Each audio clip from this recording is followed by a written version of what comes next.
नमस्कार दोस्तों, स्वागत है आपका इंडिया ब्रेकिंग न्यूज चैनल में। जी हाँ दोस्तों, आपको बताने वाले हैं इस वक्त सबसे बड़ी खबर यहाँ पर निकल के आ रही है। तो उससे पहले अगर आप इस चैनल में नए हैं तो इस चैनल को सब्सक्राइब करना ना भूलें।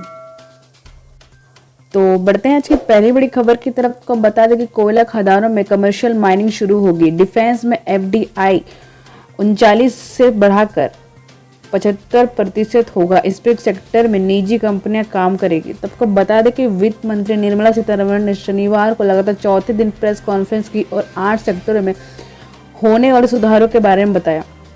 ये 8 सेक्टर कोयला, minerals, defence, manufacturing, air space management, airports और management and overhaul, power distribution कंपनियां, सोशल इंफ्रास्ट्रक्चर, अंतरिक्ष और परमाणु ऊर्जा में होगी। इनमें से 3 सेक्टर कोयला, मिनरल्स और स्पेस को सरकार ने निजी क्षेत्र के लिए खोल दिया है। आपको बता दें, वित्त मंत्री ने एयरपोर्ट्स और पावर डिस्ट्रीब्यूशन कंपनियों में प्राइवेट इन्वेस्टमेंट और निजीकरण की बात भी कही है, लेकिन यह पहले से चल रहा है। कोई एयरपोर्ट्स का ऑपरेशन निजी कंपनियों के हाथ में है। महानगरों में पावर डिस्ट्रीब्यूशन का काम भी निजी कंपनियों के पास है। वित्त मंत्री 20 लाख करोड़ रुपए के राहत पैकेज के तहत रविवार सुबह 11 बजे 5वीं और आखिरी प्रेस कॉन्फ्रेंस करेंगी। तो बढ़ते हैं अगली बड़ी खबर की तरफ। को बता दें कि नौकरी खोने के डर से कर्मचारियों में बड़ा पैनिक अटैक का मामला। युवा कर्मचारी सबसे ज्यादा हो रहे डिप्रेशन के शिकार। तब का बता दें, कोरोना वायरस महामारी के दुनिया भर में देशों के साथ भारत की अर्थव्यवस्था भी प्रभावित हुई है। कारोबार उद्योग जगत में नकदी की किल्लत होने लगी। ऐसे में लोग के वेतन में कटौती छंटनी शुरू हो गई है। मनोचिकित्सक और मानसिक स्वास्थ्य विशेषज्ञों का कहना है कि कोविड-19 महामारी के चलते भारतीयों में नौकरी खोने का डर से पैनिक अटैक का मामला बढ़ चुका है। मौजूदा संकट के चलते लोगों को संक्रमण और मौत के डर के साथ साथ आर्थिक अनिश्चितता और नौकरी खोने का डर सता रहा था। आपको बता दें, अस्पताल और मानसिक कल्याण फार्मों जैसे कि cosmic institute of mental health behaviour sciences ने कहा है कि भारत में लॉकडाउन के दौरान कामकाजी लोगों के हजारों फोन आते हैं। इनमें से अधिकतर लोग में आर्थिक अनिश्चितता और नौकरी छूटने से लेकर स्ट्रेस को देखा गया है। तो आपको बता दें, अर्चना विशिष्ट ने कहा है कि कई लोग अपने घरों के अंदर खुद को बंद महसूस कर रहे हैं, तो कुछ अलग जीवन शैली का पालन करने के लिए मजबूर हो गए हैं। विश ने कहा है कि हाल ही में ऐसे व्यक्ति की काउंसलिंग की जो अपने परिवार से दूर रह रहा था। उनके किसी दोस्त में वायरस के लक्षण पाए गए थे। हालांकि रिजल्ट नेगेटिव था, लेकिन उसके बावजूद उससे व्यक्ति मौत का डर सताने लगा। इसके चलते वो डिप्रेशन में चले गया। तो आपको बता दें, युवा कर्मचारी सबसे ज्यादा डिप्रेशन के शिकार।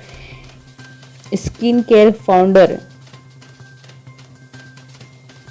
किरण कल कुंतला के मुताबिक पैनिक अटैक के मुख्य लक्षण घबराहट, चिंता और तनाव है। इसके चलते लोग ठीक से नींद नहीं ले पाते हैं और न ठीक से खाना खा पाते हैं। इसके चलते लोग पैनिक अटैक के शिकार हो रहे हैं। तो आपको बता दें, मित्तल ने कहा कि नोएडा की एक 26 वर्षीय महिला जो एक मल्टीनेशनल कंपनी की कर्मचारी है, वह महिला संक्रमण और नौकरी जाने के डर से इस हद तक परेशान हो गई कि डिप्रेशन में चली गई। उसने नहाना और खाना तक बंद कर दिया है।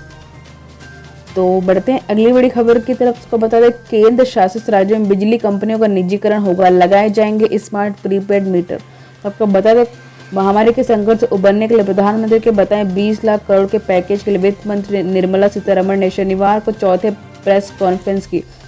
इसमें उन्होंने कहा कि देश शासित प्रदेशों में बिजली कंपनियों का निजीकरण होगा। इससे विद्युत उत्पादन को बढ़ावा मिलेगा। बुधवार को वित्त मंत्री निर्मला सीतारमण ने मुश्किल हालातों से गुजर रही राज्यों की पावर जनरेटिंग कंपनियों को बढ़ावा देने के लिए 90,000 करोड़ रुपए देने की ऐलान किया है।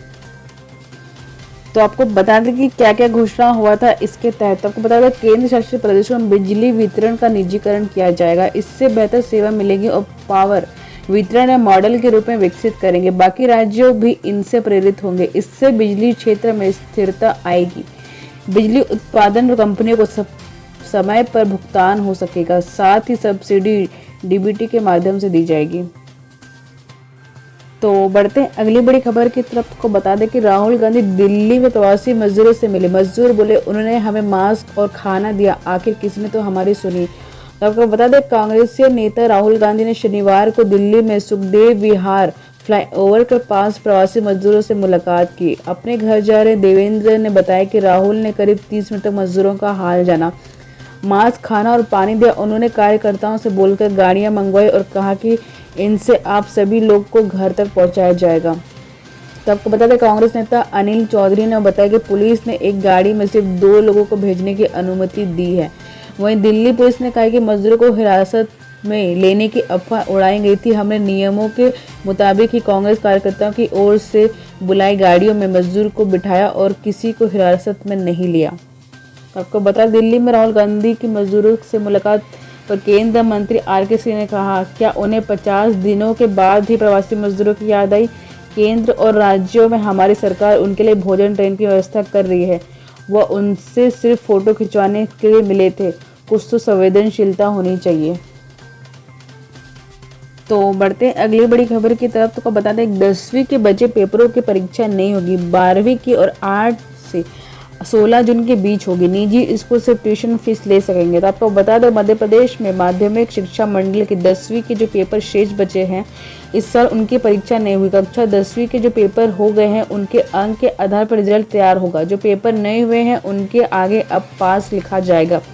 वहीं 12वीं क्लास के जो पेपर रह गए हैं, उनकी परीक्षा 8 से 16 जून के बीच होगी। यह घोषणा मुख्यमंत्री शिवराज सिंह चौहान ने की है। आपको बता दें, सीएम ने यह भी कहा कि 25 मार्च से लॉकडाउन शुरू होने से लॉकडाउन खत्म होने तक कोई निजी विद्यालय विद्यार्थियों के लिए केवल ट्यूशन फीस ले सकेगा। इसके अतिरिक्त कोई भी अन्य फीस नहीं ली जाएगी। जो स्कूल पहली किस्त में अभिभावकों से पूरी फीस ले चुके हैं, उसे अगली किस्तों में समायोजित कर काम किया जाएगा।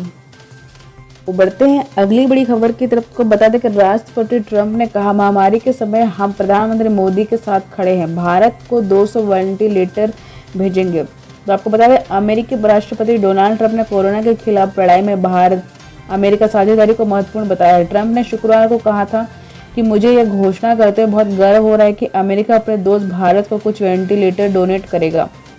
महामारी के समय में हम भारत और प्रधानमंत्री नरेंद्र मोदी के साथ खड़े। हम कोरोना का टीका विकसित करने की दिशा में भी सहयोग कर रहे हैं। दोनों देश साथ मिलकर इस अदृश्य दुश्मन को हराएंगे।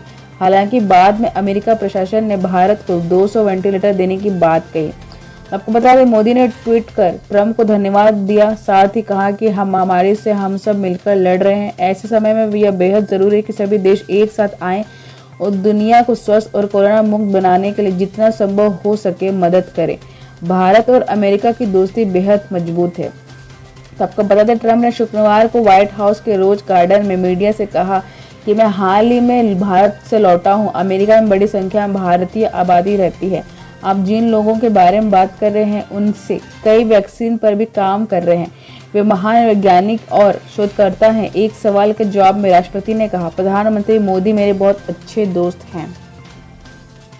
तो आज के लिए बस इतना ही दोस्तों। अगर ये वीडियो आपको अच्छी लगी तो इस वीडियो को लाइक करिए और शेयर करिए अपने दोस्तों के साथ। अगर आप भी जुड़ना चाहते हैं हमारे साथ, देश की तमाम बड़ी खबरें सीधे आपके पास पहुंचे, तो इस चैनल को सब्सक्राइब करना ना भूलें। धन्यवाद।